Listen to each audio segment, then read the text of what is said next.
제가 이제 윤석열 종량제 11월 5일로 처리된다라는 얘기를 하고 있습니다만 어제 이제 그 대국민 호소를 했죠. 네, 전혀 알맹이 없는 호소를 뭘 하긴 호소하는지 했는데 모르겠지만 지금 쏟아지는 악재들이 나오기 시작했습니다. 너무 악재가 많아서 네. 제가 정리를 하다가 이게 다 할 수 있을까? 빨리빨리 갑시다. 일단 네.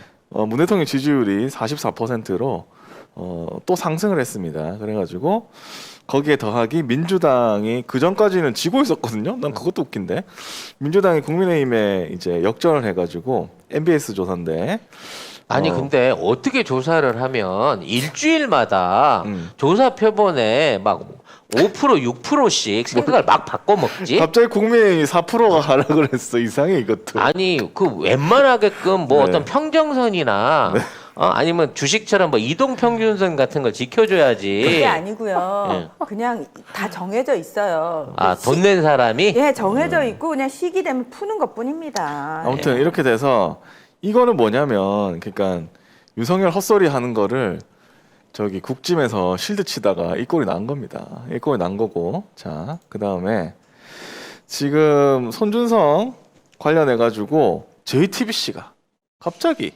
그러니까 지금 중앙하고 JTBC잖아요. 네, 둘 다 지금- 얘기하고 있는 게. 지금 중앙은 뭘 하고 있냐면 홍준표를 띄우고 있고 JTBC는 손준성을 조지고 있어요. 누가 봐도 예정된 수순이죠. 그렇죠. 네. 어제 JTBC 단독인데 그 손준성 영장이 기각됐잖아요.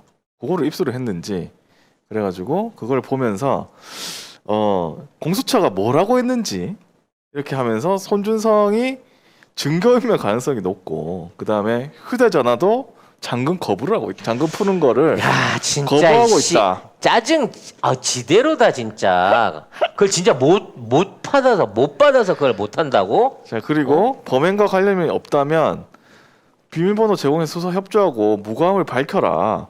그래서 지금 이런 상황에서 손준성이 범행 관련자들하고 연락하면서 증거 인멸을 시도하고 있기 때문에 당연히 구속해야 하고 된다. 있겠지. 그래서 구속해야 된다. 그리고 도망갈 가능성도 있다라고 봤대요. 공수처가 그 검사 등에게 자기 위법 행위를 지시해서 죄질이 불량하다. 그리고 중형 선고가 예상이 되기 때문에 형사 책임 모면하기 위해서 도망갈 개연성이 있다. 이렇게 해서 구속해야 된다. 근데 이제 비행기 못 탈 거고 밀항밖에 없는 건데 자칫 밀항하러 갔다가 배 태워가지고 아유 안 되지. 시멘트 드럼통에다 안 돼. 묻어버리는 수가 있으니까 꿈도 꾸지 말라고 얘기하고 싶고요. 아니 그냥 제가 봤을 때는 본인 선택 지금 하셔야 된다고 생각을 해요. 예, 어느 쪽에 붙어야지 앞으로 본인이 목숨줄 그리고 본인의 가족들도 이렇게 대한민국에서 떳떳하게 살 수 있을지 잘 선택을 하셔야죠. 예. 자기가 피해자가 되면 됩니다. 윤석열을 시켜서 어쩔 수 없었어 이렇게 하면 돼. 울면서. 그냥 사실대로 아니, 사실이잖아, 그게. 사실대로 불면 되잖아. 나는 하기 싫었는데. 지가 우리 이거 합시다. 총장님, 내가 이거 알아서 할 테니까 모른 척 하고 있어요. 그러진 않았을 거 아니야. 지가 왜 그렇습니다. 해? 저희도 뭐 얻을 게 있다고. 월요일부터 왜? 금요일까지 이 방송은 송 작가님이 우리한테 하자고 해서 한 거예요. 자 그리고 우리가 합시다 해서 하지 않았어요, 형사님. 그다음에 단독 하나가 더 있는데 공수처가 손준성을 작심 비판했습니다. 손준성이 범죄자의 행태를 답습하고 있다. 개탄스럽다. 아니 그러니까 네. 어느 순간에 손준성은 자기 의지와 관계없이 모든 어떤 그 스포트라이트를 자기 자신한테 지금 끌어들이고 있어요. 그렇죠. 우아래 분명히 관계가 있잖아. 밑에서 작성한 사람도 있고 위에 윤석열이도 있는데 그 사람들에 대한 스포트라이트는 사라져버리고 다 손준성을 이렇게 보면서 손준성이 없어질 수도 있다. 도망갈 수도 있다. 네. 이 얘기는 도망가란 얘기거든. 설마. 아니면 없애버릴 수 있다는 얘기야. 무섭다. 이럴 때 빨리 가갖고 감옥에 들어가 있는 게 제일 안전할 수 있어요. 안전한데. 그렇죠. 함부로 돌아다니면 큰일 나. 그렇습니다. 세상에 널린 게 철물점이고 번개탄이야. 그러세요. 그러니까 손준수씨 생각 잘하세요. 정말 그러다가 마티즈 탄 사람 우리가 여러 봤잖아요. 네, 어쨌든 그래서 공수처가 아니 이 법원이 왜 이런 사람을 구속영장을 기각시켰냐. 사실 우리는 보호하고 싶은 거야. 그렇지. 손준성이 어떻게 잘못될까봐 보호하고 싶어서 구속영장을 쳐준 건데 이걸 못 치게 한 판사가 오히려 뭔가를 동조하고 있는 게 아니냐. 그래서 만약 손준성이 잘못됐어, 그럼 그럴 거 아니야. 이 부도덕한 정권의 강압적인 수사가 헐. 정의로운 검사 하나 죽였다고 프레임 뒤집기 좋은 거 아니야? 아무튼 이런 단독이 자, 요런 것까지 있었고. 극단적인 예상은 안 맞았으면 하는 생각입니다. 그리고 이제 중앙일보는 뭐라고 했냐. 홍준표 갑자기 단독 인터뷰를 냈어요. 중앙일보가. 근데 내용은 별거 없어. 근데 제목이 단독. 홍준표 이준석 바람이 조직 깼다. 지금 내가 그렇다. 그러니까 조직표 없이 나 나 혼자 덕고다이로 바람으로 일할 수 있다. 이런 기사를 냈고. 근데 단독 인터뷰도 사실은 뭐 이게 왜 그러니까 이게 단독 달 이유가 없거든요. 오전 내내 있었고. 그다음에 이게 다른 기사는 여론이 왜 이래? 여당 당황했다. 왜? 홍나땡도 사라졌다. 왜냐? 홍준표가 될 것 같아서. 이 기사가 진짜 기똥차입니다, 진짜. 역시 삼성은 모든 걸 컨트롤하고 있어. 네. 아니 이 기사는 어제 계속 올라가 있었거든요. 근데 포털에. 여론이 왜 당황할까? 우리가 왜 당황하지? 우리는 안 당황하는데. 사실 홍준표 나오는 게 더 만만한데. 네, 우리는 안 당황스러운데 지금 당황했다고 해야 되는 사람들이 좀 있거든요. 저기 뭐 윤석열이라든지. 근데 여당이 당황했다고 했지만 이 주어를 잘못 쓴 것 같아. 아무튼 여당은 안 당황했네. 안 당황하는데 이상하다.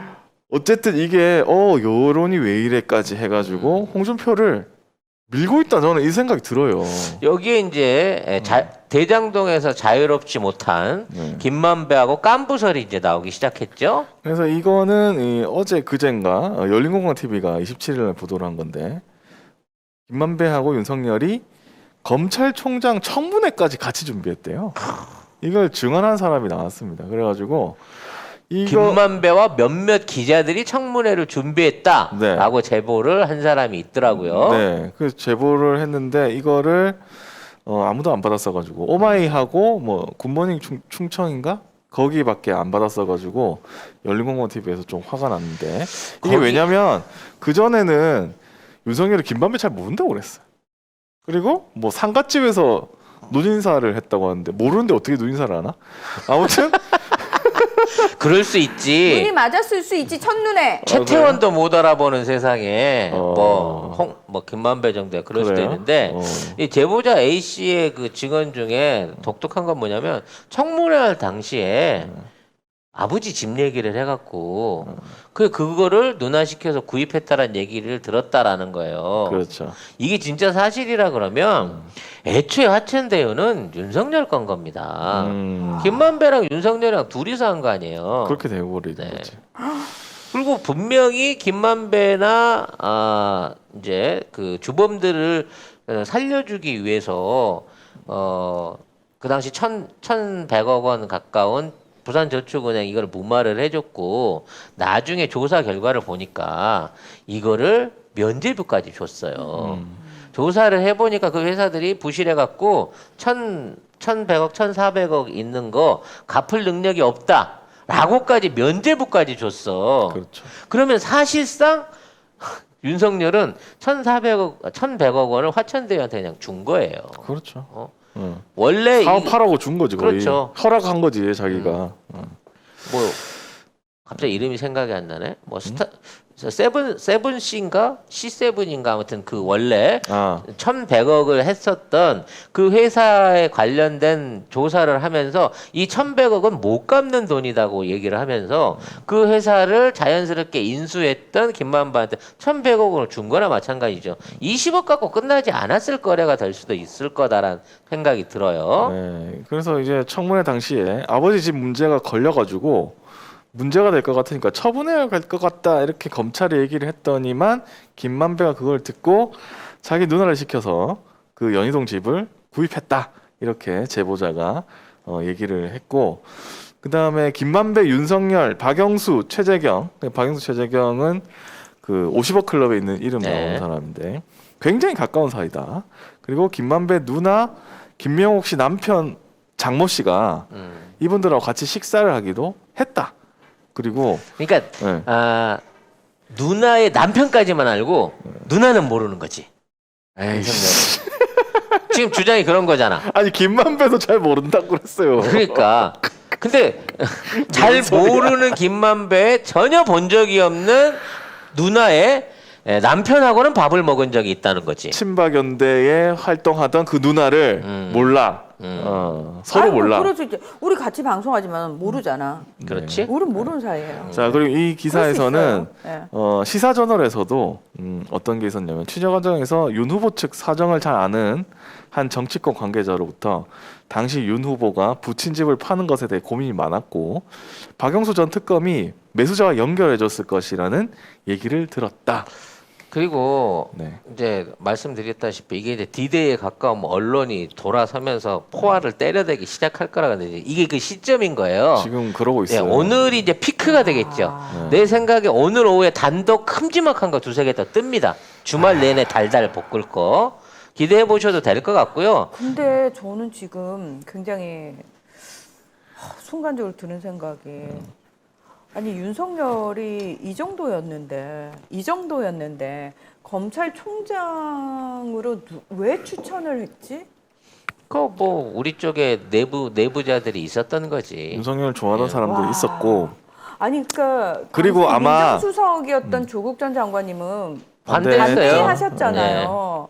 왜냐면 알고 있었겠지 이 사람의 당연하지. 어떤 이 알고 있지, 정도는 이거 모를 수가 있나. 이게 분명히 이게 왜냐면 너무 건들이 너무 크니까 이 사람에서 조사를 했는데 이게 안 나왔을 리가 없는데 이걸 알고도 검찰총장에 밀어붙인 임명을 했다? 이거 밀어붙인 이상하잖아요. 추천을 했던 말 그대로 문재인 대통령이 인사를 못한다고 하는 평을 만들어내는 측근 그룹들이 있었다는 거야. 삼철 그룹. 있었기도 했고 네. 제가 생각할 때는 아마 임명할 때 이런 생각도 하지 않았을까 싶은데 아이씨 그래 안 이런 놈 어디 있나 검찰 중에 나는 이런 생각도 했을 것 같아요. 이런 또라이일 줄은 대통령도 모르셨을 것 여기까지 같아요. 모르고 그러니까 그러니까 이런 걸 대통령이 알아도 이런 부분에 대해서는 보고를 안 했다는 거 아니에요? 의도적으로 누락시켰다는 그렇지 거 아니에요? 누락시켰다는 거지. 그리고 이런 부분을 지적했던 조국 장관의 개인적인 원한을 그때부터 쌓아왔다는 거고. 그렇지 그래서 다 턴 거고. 그때 이제 단독 중에 저는 제일 큰 게 프레시안 단독인 것 같아요.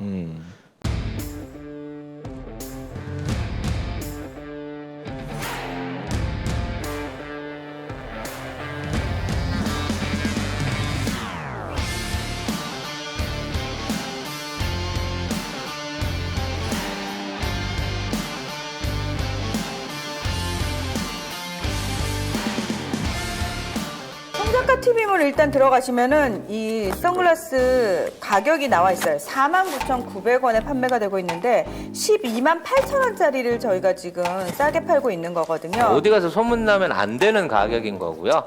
네. 모델분이 직접 착용을 한 나비드라는 선글라스 제품이고요. 저는 얼굴에 단점이 많은 사람이잖아요. 특히 얼굴형 동그랗습니다. 게다가 광대 겁나 튀어나와 있어요. 어제 제가 이 선글라스 보면서 딱 그 생각했어요. 이거는 되게 괜찮다. 일단 가벼워요. 되게 가볍고 딱 꼈을 때 여러분 어때요? 저는 이 선글라스 사실 되게 마음에 들거든요. 요건 어때요? 요거 되게 발랄하고 약간 럭셔리해 보이고 저 예전에 몸 모를 때 선글라스라는 걸 모를 때 길거리 가다가 자판에서 10,000원짜리 샀어요. 눈이 너무 피곤해요. 선글라스는 외적으로 디자인도 예뻐야 되지만 무엇보다 사실 중요한 거는 요 안경 알이에요. 이걸 끼고 있을 때 피곤해지면 안 되는데 예, 요거는 그런 저급한 선글라스가 결코 아니라는 거. 지금 저희 송작가 TV 몰에서만 갑자기 반짝 세일을 하는 거기 때문에 요거 한정판입니다. 예, 한정판이어서 요거 다 수량 다 떨어지면은 이제 솔드아웃 되는 거예요.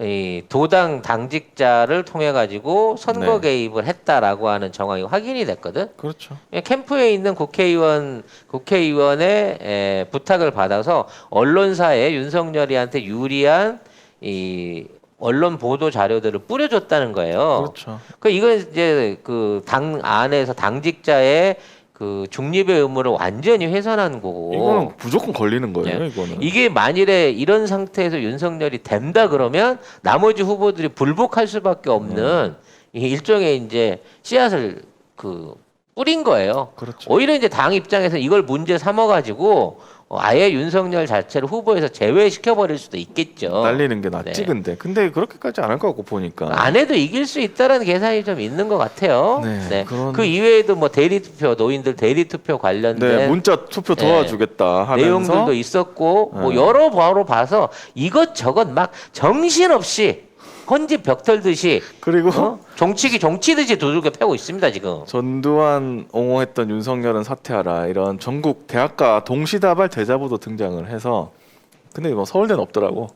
서울대 연고대는 없었어. 네, 어쨌든 지방 대학들만 있었어. 네, 이런 거 있었고 그 다음에 윤석열 캠프에서 5.18은 어용단체다 이렇게 망언을 했던 이채익 씨를 이채익 의원을 또 영입을 했다고? 역시 이거 사과 못지않은 개사과 못지않은 그렇죠. 개나 준 거지. 또 다시 5.18에 대한 네. 모욕을 또 저지르고 있는 거예요. 그냥 이런 게 계속 나오고 있거든요. 그래서 악재가 너무 많아서 자세하게 설명하기 힘들어 되게. 자, 그래서 나중에 이 상황에서 윤석열이가 사위로 해갖고 떨어지게 됐을 때, 거봐, 이미 그 며칠 전부터 내용이 나왔잖아라는 게 지금부터 터지고 있는 거예요. 네. 이게 5일까지 계속 유지된 상황이라는 겁니다. 그렇죠. 자진 사퇴 안 하면 더 크고 더 강한 것들이 나올 거고, 결과적으로 윤석열은 버림받았다라고 하는 송 작가의 또 하나의 촉이 그대로 맞아 떨어지지 않을까 싶은데 윤석열도 곱게 나 졌네. 지금 그만해야 되겠는데. 곱게 안 들어가지. 아니면 다음 선거 때까지 또 재수해야 되겠는데 요럴 놈이 아니라는 게 더 문제인 거죠. 다음 선거 네. 때까지 자기가 그 밖에 있을지도 모르는데 뭐 이렇게 되면 아니 이거 이번에 지면 바로 구속수사 들어간다니까. 안에 있을지 밖에 있을지 알겠어. 국짐이 스스로 윤석열을 푹 떠서 공수처에다 갖다 바쳐요. 얘 좀 난도질을 해주세요. 진짜 사람들이 윤석열 해도 너무하는데 불쌍한데 싶을 정도로 난도질을 해주세요라고 시킨다고. 네. 그걸로 반대적인 그 반대 여론이라든지 동정표를 끌어내기 위한 그따위 수작질에 이제 희생양으로 들어가게 된다는 거야. 그리고 윤석열은 아마 더 극렬하게 저항을 할 겁니다. 네. 그 발언이나 이런 뭐 말투 이런 게 점점 더 세질 거고요. 지금 눈빛이요 초조한 네. 어떤 그게 내가 뭔가 지금 잘 안 되고 있구나라는 어떤 표정을 읽을 수 있을 만큼 멘붕이 왔어 네, 지금. 완전 지금 멘붕 상태에 가고 있는 것 같아요. 나한테 왜들 이러지? 라는 느낌인 것 같아요. 후보들도 자기 말 안 받아주고 옹호도 안 해주고 이렇게 하니까 그럴 줄 몰랐다는 게 나는 더 이상해. 네. 바보지. 자.